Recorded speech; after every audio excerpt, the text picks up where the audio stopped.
Ja, liebe Kollegen, willkommen zu dieser Pressekonferenz vor dem Meisterschaftsspiel gegen Lausanne vom nächsten Sonntag um 4:30 im Stade de la Tuilière mit unserem Cheftrainer, mit dem Mitchell van der Gaag. Mitchell, wie war die Woche bis jetzt? It was good. If the weather is like this, then it's easier, so that's good. But reaction was okay. We had the point. If you look at the game, then we lost the goal, we conceded the goal, and then we came back. So that was positive. And of course, before the game, you want more.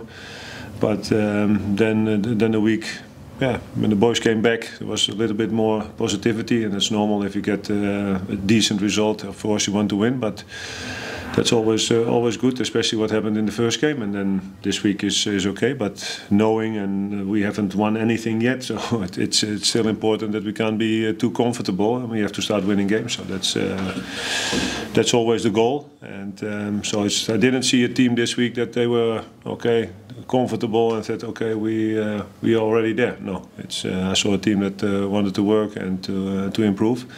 So that's a positive sign. Vielen Dank, Mitchell. Fragerunde wäre eröffnet. Tobi, wieder mal vom Blick das erste Wort. Hallo Mitchell, kannst du uns ein Update geben zu den verletzten Steven Zuber, Junior League, Volken? Steven, he did a part with the team today, so we have to see how that develops and how is the reaction, and then for tomorrow, and then we have to take a decision about that. Juni is on the pitch as well, but he didn't train with the team yet, and Mickey, he will be out for a long time. Okay. Ja. Und Perea, wann rechnest du mit ihm? Gibt es da irgendwie Hoffnung, dass das bald passieren könnte? Achillessehne ist ja schwierig. I had a lot of injuries in my life. Achilles was never a problem, so I don't know normally how long that takes, and so I have to believe what they tell me. I say normally it's still a couple of months. He's very positive, he's very eager, so that's good, but sometimes you have to put them on the brakes as well, because they want to go too quickly, but it's positive, but I don't think I can use him in a short notice. Du hast wieder neue Spieler bekommen in dieser Woche. Kannst du uns etwas zu ihnen sagen? Ihr erster Eindruck? Yeah, we get Livano from Juventus. I know him a little bit from his time at PSV under 21s, and then he went to Juventus, played there. Right fullback, can also play in midfield, so technically okay. Physicality okay as well. So for the position as a right fullback, as a backup for Lindy, and to compete with him for a position, so that's good. We needed that as well, and he can also play in midfield. So if you want to play with the fullback on the inside and stuff like that, so that's a possibility as well. So happy that he's here, and Kenny is a striker, a powerful striker. And to bring some experience to the team as well, and so happy with that. But like last week when we were sitting here about the new players, they need fitness, so that's always an issue. So we have to be careful with that. But happy that we got two new players. Und wie viele sind schon einsatzfähig? Also auch von der I think Lizenz her. I think not everyone yet, but I have to look that up and to listen, but I think almost everyone can be involved. Okay. Lausanne-Sport, wie groß ist der Vorteil, dass die gestern gespielt haben? Haben Sie das Spiel oder hast du das Spiel gesehen? I've seen the game.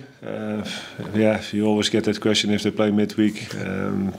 But I know on the other hand as well, if you win games, you get energy from that as well, and then you have a good feeling, and they beat them. The only thing is that they conceded the goal in the end. But that's if you look at details. But I saw a team with energy. I saw a team that likes to play. So I think they get the boost because they won the game, and they wanted to show something to their own supporters after they lost the game last week as well. So we have to see in the game. I think we have to look at ourselves, and then we have to be top to do something.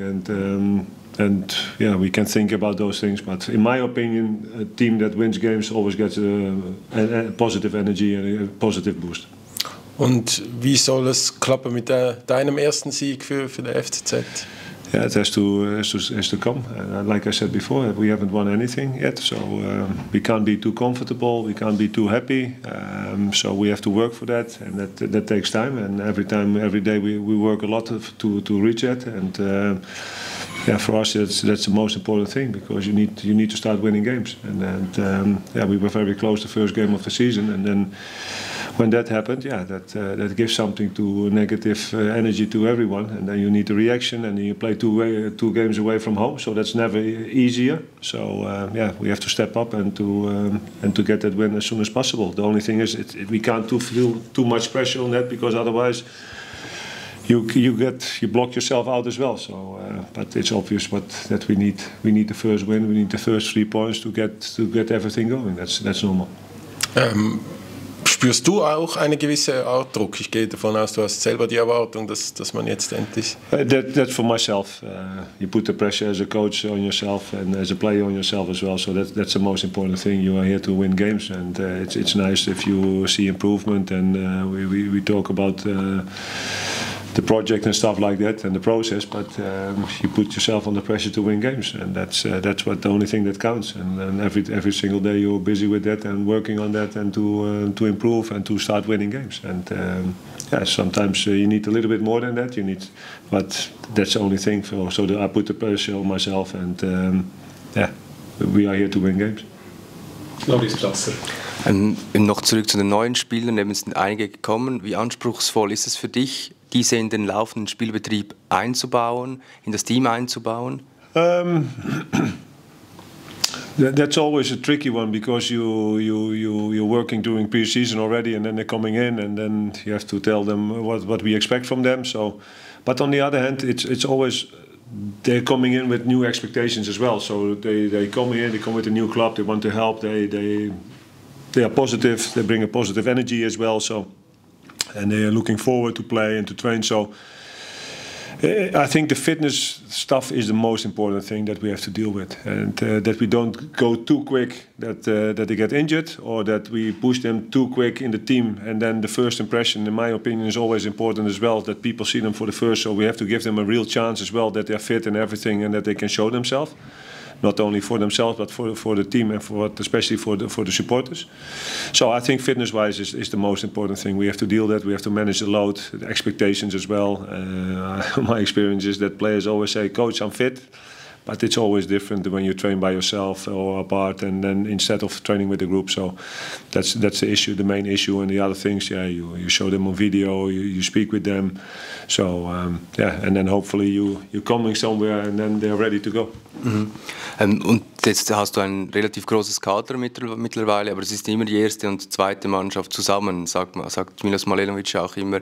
Wie handhabst du das genau mit dem großen Kader? Wie sprichst du dann auch mit den Spielern, die eben nicht unbedingt gebraucht werden? Wie gehst du mit diesen um? Yeah, we always say everyone is important, and you have to deal with that. And you know, when you come here, that during the season or during pre-season, new players are coming in, so you have to deal with that. On the other hand, you have young players who are already happy that they are with the first team, so then it's easier to deal with that. And some other players, yeah, it's competition, so yeah, it's good as well. The comfort zone is never good, so if you have competition, you have to push yourself as well, because otherwise you get too comfortable. So it gives new energy in the team. And for us as a staff, and for me as the coach, it's important that you deal with everyone, and you try to give everyone the same attention. You try to speak with people and players, and yeah, you have to take decisions. And sometimes it's against one of the players. So I think that's normal, and especially in the business, in our business. So that's okay. So that's the thing what we're trying to do, to be very clear what we want, what we expect, and from there you take decisions. Und unter der Woche hattet ihr ein Testspiel gegen die U21, also auf dem Papier war es gegen die U21. Was war da, auf was lag der Fokus für dich als Trainer? Oder waren es durchmischte Teams, oder war es wirklich die erste gegen die zweite Mannschaft? I got some messages from Portugal that it was a sofa score that we played against the under-21, so I was surprised about that. No, we mixed it. We wanted to play a friendly match, but we have to control it a little bit as well. at times, because, like we said, we spoke about the new players. We can control that better in our own environment, and when we mix the teams, then we can see what we can do. So that was the main reason, and then they can understand what we want to do, how we want to play, get the match fitness as well. And so we played 3 times 20 minutes, and then different topics. But the main thing was to get the new players in an environment where they have to play a game. We can control that. They can control it a little bit as well. We had the referees in, so it's a kind of official, but it was just a mix mostly for them to get game time. Du hast nach dem letzten Spiel auch das Pressing angesprochen von deinem Team oder eben das fehlende Pressing, das unkoordinierte Pressing. Wo liegen da die Probleme? Zum Beispiel, als Reverson ganz alleine vorne das Pressing aufbaute, aber niemand nachrückte. Wo liegt das Problem im Pressing aktuell noch bei deinem Team?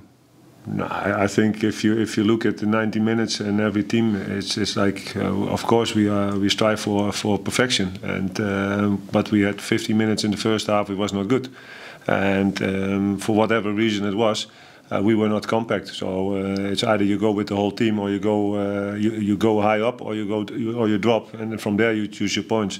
So then it's miscommunication, whatever, not clear, but.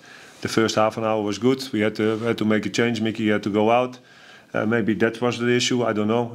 But it was not good. And second half was good. So we adapted that and adjusted it as well. So, but we had periods in the game as well that the opponent couldn't get the pressure on us, and then you start to play. So sometimes it has to do with the qualities of the other team as well. But if we want to do high press, it's not that 1 or 2 players are going to press and the rest of the team stays behind. So that's always a big problem for any team. And we, especially in the first half, it was not good. So of course we showed the clips, we spoke about that. And sometimes it's difficult for us as coaches to reach the players during a game, and then they have to take decisions as well, because sometimes we can't reach them. So we spoke about that, and to improve that, because it's never good when there's a team 5 players up front, 5 players in the back, and then there's a big gap, for example, in the middle. So hopefully it won't happen too many times. Und dann noch zu den offensiven Flügelspielern. Dem Phaeton hat auf der linken Seite gespielt, Markello auf rechts.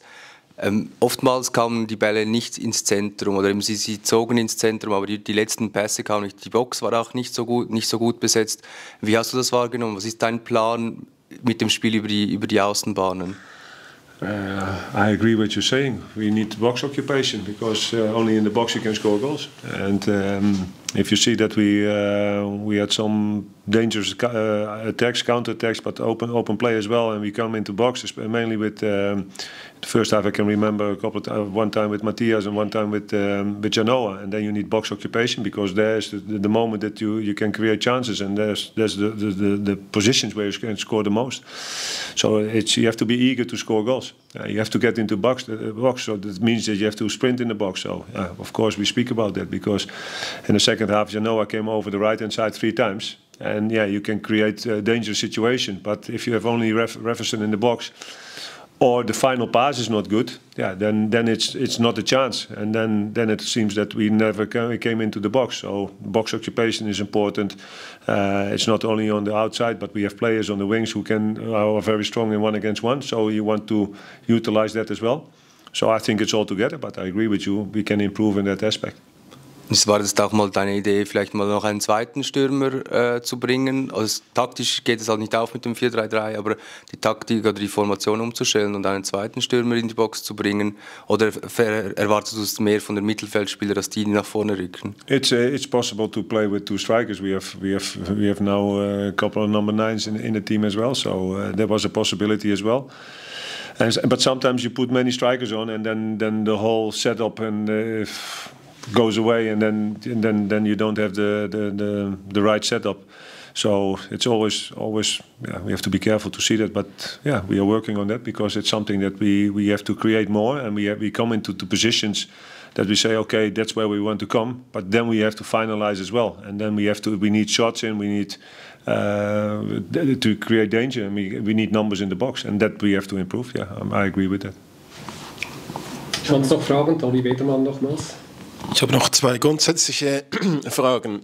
Kunstrasen ist ja angesagt in Lausanne. Was ist da deine Meinung zum? As a player, I didn't like it. As a coach, I always liked it. I worked with 2 teams in Holland, and they had AstroTurf. It's easy to train. Every time it's good, under good conditions. So as a coach, I was happy with it. But yeah, it's strange. It was always a strange thing in Holland. And here as well. That some team, I can understand why, and I can understand the reason. But I think it's strange to see. But that's my opinion about it. That not everything is the same in the league. So that's the only thing I have. And apart from that, at the moment we have to play like that. It's AstroTurf, so we have to deal with it. So it's quite simple. Und die andere Frage ist die Schiedsrichter. Ich weiß nicht, ob du das wahrscheinlich mitbekommen hast. Die Schiedsrichter sind ziemlich im Fokus gewesen nach dem Spiel Bern oder IB gegen Basel. Was ist so dein Eindruck von der Qualität der Schiedsrichter nach den ersten Wochen? I think it's everywhere the same. It's a difficult job. It's not easy. The pressure is there. Sometimes you get decisions in your favor, sometimes against your favor. So it's.